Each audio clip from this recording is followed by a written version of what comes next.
The rain hammered against my windshield as I sat in the hospital parking lot, my hands trembling on the steering wheel. 23 years. That's how long it had been since I'd seen Marcus, and now here I was, about to walk into his room where he lay dying. The irony wasn't lost on me. I'd spent over 2 decades running from this moment, and cancer had finally cornered us both. I closed my eyes and let myself remember that night in 1999, the night that changed everything. Marcus and I were 18, best friends since childhood, inseparable since the day his family moved next door when we were 7. We'd grown up together, shared everything, scraped knees, first crushes, college dreams. He was the brother I never had, and I was supposed to be his. The memory hit me like a physical blow. We were driving home from Sarah Mitchell's graduation party, both of us buzzed but not drunk, or so I told myself then. Marcus had wanted to drive his car, but I'd insisted on taking mine. I'm more sober, I'd argued, though looking back, neither of us should have been behind the wheel. But we were 18 and invincible, the way kids that age always are. The accident happened on Maple Street, just 3 blocks from our houses. A child, a little girl named Emma, had chased her ball into the road. I saw her too late. I swerved hard to the right, but not hard enough. The impact threw Marcus through the passenger window, glass everywhere, blood screaming. Emma survived with minor injuries, thank God, but Marcus took the full force of my mistake. When I visited him in the hospital afterward, his left leg was shattered beyond repair. The doctors said he'd never walk normally again. He was lying there, pale and broken, with his whole future as a track star, his scholarship to Stanford, his dreams of the Olympics, all of it gone because of my split-second decision to drive that night. "I'm sorry," I whispered to him then, tears streaming down my face. "Marcus, I'm so sorry." He looked at me with those dark eyes that had always been so full of light, and he said, "It wasn't your fault, Jamie. It was an accident." But I knew better. I knew I shouldn't have been driving. I knew I was the one who insisted. I knew I destroyed my best friend's life, and no amount of his forgiveness could change that. So I ran. I left for college on the East Coast 2 weeks early, telling everyone I needed to get settled. I never came back for holidays. I avoided mutual friends, changed my phone number, deleted social media accounts. I built a wall between myself and everything that reminded me of home, of Marcus, of that night. Years passed. I became a successful architect, moved to different cities, threw myself into work. I dated, but never seriously. I had friends, but never close ones. Every relationship I built was surface level because I couldn't bear the thought of being truly known by someone again. How could I explain that I was a fraud, living a life I didn't deserve while my best friend struggled with the consequences of my actions? I tried therapy once, but quit after 3 sessions when the therapist suggested I reach out to Marcus. "Some wounds can only heal through connection," she'd said, but she didn't understand. Some wounds were meant to stay open. Some guilt was meant to be carried. Then, 3 weeks ago, my mother called. She still lived in our hometown, and despite my years of avoidance, she kept in touch with Marcus's family. "Jamie, honey, I think you should know. Marcus has been asking about you." My heart stopped. "Why?" "He has pancreatic cancer, sweetheart. Stage 4. The doctors say he has maybe a month." The phone slipped from my hand. After all these years of running, time was running out. Now, sitting in this parking lot, I wondered what I could possibly say to him. What words could bridge 23 years of silence? How do you apologize for abandoning someone when they needed you most? How do you explain that your guilt became more important to you than their forgiveness? I forced myself out of the car and walked through the automatic doors of Pine Valley Medical Center. The antiseptic smell hit me immediately, bringing back memories of that first hospital, those first days after the accident when I'd sat beside Marcus's bed, watching him sleep, promising God I'd do anything if he'd just make Marcus okay. God hadn't listened then, and apparently he wasn't listening now. Room 314. I stood outside the door for 10 minutes, listening to the soft beep of machines, the murmur of voices inside. Finally, I knocked. "Come in," said a voice I recognized despite the years. Marcus was propped up in bed, thin and pale, but still unmistakably him. His hair had gone grey at the temples, and there were lines around his eyes, but when he saw me, he smiled. The same crooked smile that had gotten us out of trouble as kids. Jamie. He said my name like a prayer, like he'd been waiting to say it for years. Marcus. I couldn't move from the doorway. I heard you were sick. Dying, he corrected matter-of-factly. But yes, sick works too. Are you going to stand there all day, or are you going to come give your old friend a hug? I couldn't speak. I just walked over and let him embrace me, this man I'd abandoned, who was welcoming me like no time had passed at all. I started crying. Then, ugly sobs that came from somewhere deep and buried. I'm sorry, I gasped against his shoulder. Marcus, I'm so sorry. For everything. For the accident. For leaving. For being such a coward. I destroyed your life, and then I wasn't even brave enough to face what I'd done. He pulled back and looked at me, his hands still on my shoulders. Jamie, stop. Just stop. You don't understand. I ruined everything for you. Your leg, your scholarship, your dreams. My dreams? He laughed. Actually laughed. Jamie, look at me. Really look. I wiped my eyes and looked. Really looked. Yes, he was thin from the cancer, but there was something else. Something I'd missed. In my guilt-clouded vision. He looked peaceful. Content even. I want to show you something, he said, reaching for his phone on the bedside table. He scrolled through photos and handed it to me. The screen showed a picture of Marcus in a cap and gown, beaming at the camera. Behind him stood a woman with kind eyes and 2 children, a boy and a girl, maybe 8 and 10 years old. That's my PhD graduation, he said.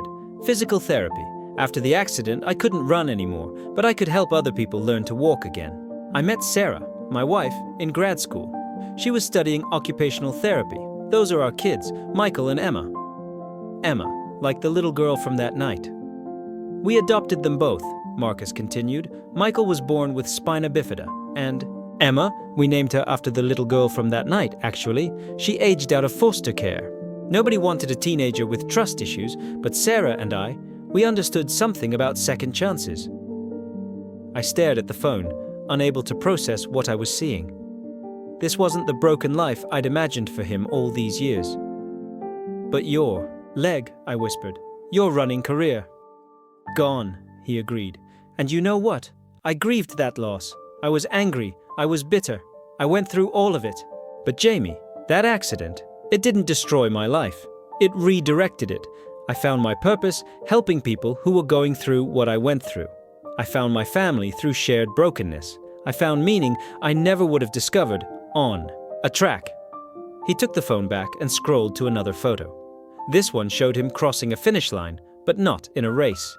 He was using forearm crutches, and beside him was a young man in a wheelchair. Boston Marathon 2018, he said. I guide for disabled athletes now. This is Kevin, paraplegic veteran. We've done 6 marathons together. I sank into the chair beside his bed, overwhelmed. I don't understand. How can you not hate me? Marcus was quiet for a long moment, looking out the window at the rain that was still falling. I did hate you, he said finally. Not for the accident. That really was just an accident, Jamie. But I hated you for leaving, for deciding that your guilt was more important than our friendship, for making the choice to carry this burden alone instead of trusting me to forgive you. The words hit me like a slap. Marcus, I wrote you letters, he continued. For years. Letters I never sent because I didn't have your address, but also because I was too proud. I wanted you to come back on your own. I wanted you to choose our friendship over your shame. I couldn't. I couldn't face what I'd done to you. But that's just it, Jamie. You didn't do anything to me. Life did. That little girl ran into the street, and you had a split second to make an impossible choice. You chose to swerve right instead of left. You chose to potentially sacrifice yourself instead of hitting a child head-on. In that moment, you weren't thinking about scholarships or track records. You were thinking about saving a little girl's life. But if I hadn't been drinking, You had 2 beers over 4 hours. I had 3. We were stupid kids who thought we were fine to drive, but Jamie, that accident was going to happen whether you were stone sober or not. A child ran into the street. You swerved. Physics took over from there. I put my head in my hands. I've spent 23 years believing I ruined your life. And I've spent 23 years living a beautiful life that I never would have had without that night, he said quietly. I'm not grateful for the accident. Jamie, I'm not grateful for the pain or the surgeries or learning to walk again, but I'm grateful for where it led me. I'm grateful for my wife, my children, my career helping people. I'm grateful for the strength I found in my brokenness. How? Can you forgive me when I can't forgive myself? Marcus reached over and took my hand. His was warm, calloused from years of using crutches and adaptive equipment. Because forgiveness isn't about deserving it, Jamie. It's about choosing love over anger, connection over isolation. I forgave you 23 years ago, sitting in that hospital bed, watching you blame yourself for something that was never really your fault. The question isn't whether I forgive you. The question is whether you're finally ready to forgive yourself. We sat in silence for a while, his hand in mine, both of us watching the rain streak down the window. Finally, I found my voice. I don't know how, I whispered. The same way you do anything hard, he said.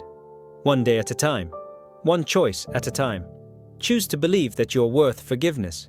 Choose to believe that your life has value beyond your mistakes. Choose to believe that love is stronger than guilt. What if I can't? Marcus smiled again, that crooked smile that had been the cornerstone of my childhood. Then you fake it until you make it. That's what I did with walking again. Pretended I could do it until one day I actually could. Over the next 3 weeks, I visited Marcus every day. We talked about everything. Our childhood, the people we'd become, the lives we'd built in our separate worlds. I met Sarah and the kids over video calls.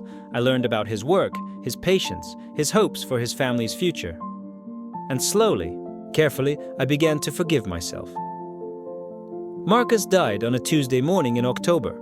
I was holding his hand when he slipped away, peaceful and surrounded by love. His last words to me were, "Live your life, Jamie. Really live it.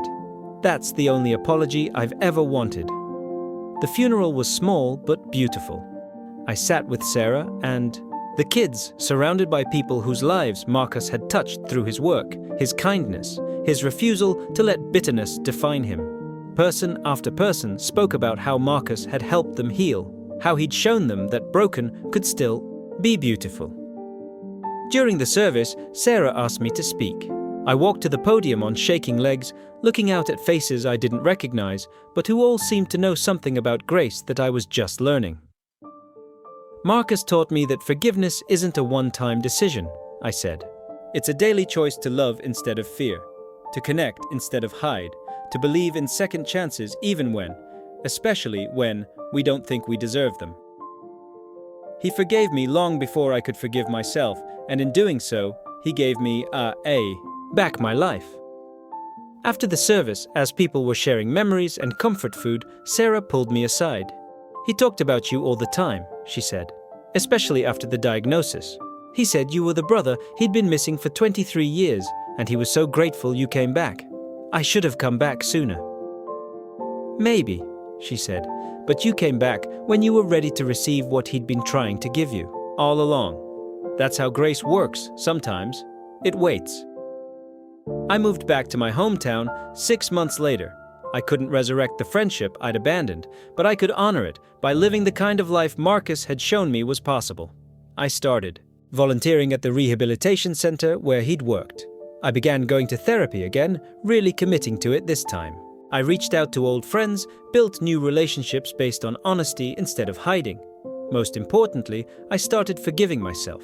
Not all at once, that would have been impossible, but gradually, the way Marcus had learned to walk again. One step at a time, one day at a time, choosing love over guilt until it became a habit instead of a struggle. 6 months after Marcus died, I got a letter from Emma, the little girl from the accident, now a grown woman with children of her own.